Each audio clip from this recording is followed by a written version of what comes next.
Salut! J'avais prévu une vidéo par rapport à Oro, mon chien, mais les choses ont un peu changé. Après le long week-end du 14 juillet, de retour au travail, une de mes collègues m'a appris qu'elle avait trouvé 2 chatons dans sa cour. Ne pouvant pas les garder parce qu'elle a déjà plusieurs animaux qui ne s'entendaient pas avec les chatons, elle cherche où pouvoir les placer, dans des personnes de confiance. Au début, j'ai vraiment pas prêté attention parce que on comptait pas du tout prendre un nouvel animal là où on est actuellement. On voulait attendre de pouvoir enfin acheter une maison pour là pouvoir adopter. Donc j'ai laissé couler jusqu'à la fin de la semaine. À la fin de la semaine, elle avait toujours pas trouvé quelqu'un pour les placer. Elle avait fait tout le tour de l'entreprise, tout le tour des connaissances qu'elle avait dans le département. Vu qu'elle avait trouvé personne, j'ai décidé quand même d'en discuter avec Maëlle. C'est pas du tout une décision à prendre à la légère, on a pesé les pour et les contre. Imaginez les pires scénarios. Un chaton abandonné, sûrement pas sevré, possiblement malade, c'est pas forcément bon signe. Pourrait aussi ne pas s'entendre avec Oro, ou même Oro pourrait être trop jaloux du chaton. Par rapport au rapport entre le chaton et les chiens, ma collègue m'a expliqué que le chaton s'entendait très bien avec sa chienne, que c'était surtout avec ses chats adultes qui vivaient mal l'arrivée des 2 petits. Ça a été un peu un déclic pour nous. On a décidé de prendre cette responsabilité, on voulait vraiment pas laisser les chats livrés à eux-mêmes. On en a pris 1, 2 c'est vraiment impossible dans l'état actuel des choses.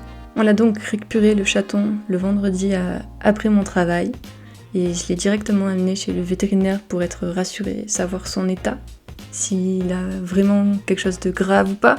Il était vraiment tout petit, très maigre, le ventre gonflé, l'intérieur des oreilles noir et les yeux qui coulent au point de pouvoir coller ses yeux et puis pouvoir les ouvrir. Donc de ce que m'a dit le veto, c'est un chaton qui n'est pas sevré, il saurait même pas me dire son âge, c'est trop compliqué parce qu'il est vraiment trop petit.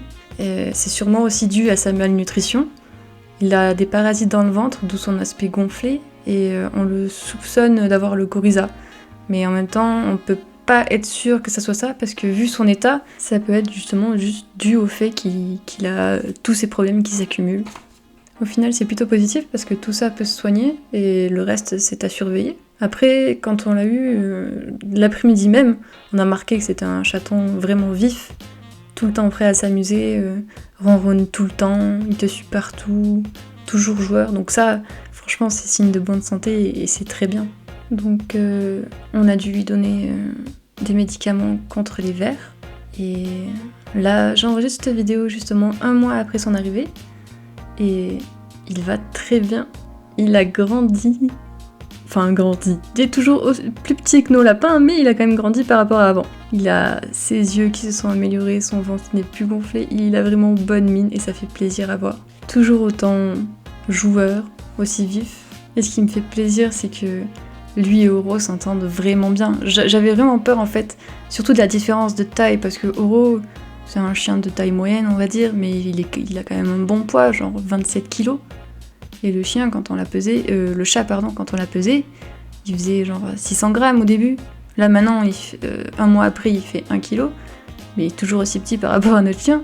Mais ce qui est bien, c'est que Oro fait quand même attention à où il met les pieds, attention à pas faire des gestes trop lourds sur le chaton.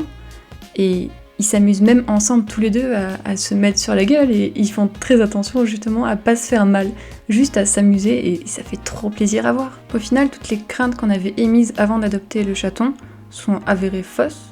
J'ai bien fait de croire à mon chien et je connaissais son caractère, je savais que ça pouvait bien se passer. Il y a toujours quand même des petites craintes parce qu'on sait vraiment jamais exactement comment ça va se dérouler.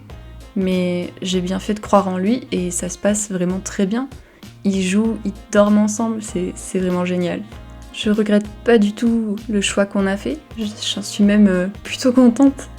C'est pas quelque chose qui était prévu dans notre vie actuellement, mais quand ça se présente et que tu sais que tu peux gérer la situation, que t'as la possibilité de t'en occuper correctement, bah j'ai réfléchi un petit peu, tu vois, mais je connais mes capacités et ce que je peux lui donner. Et j'ai bien fait de m'écouter. Donc voilà, j'ai hâte de voir quel chat il va devenir, parce qu'il a quand même de grandes oreilles et de grandes pattes pour un petit chaton. Je pense que ça va être un gros chat plus tard. Et j'espère que la relation entre Oro et Pakoun va continuer comme ça. Je vous remercie d'avoir regardé cette vidéo. C'est un format un peu spécial, mais j'aime bien comme ça vous parler de nos animaux. La prochaine vidéo sera sûrement sur Oro. J'espère que ça va vous intéresser, c'est son évolution en quelque sorte. Si vous voulez avoir des nouvelles de Pakoun ou même des autres membres de notre famille, vous pouvez toujours me suivre sur Instagram. Je poste souvent des photos en story des petites bêtes. Je vous remercie d'être resté jusqu'à la fin, j'espère que ça vous a plu et je vous dis à la prochaine.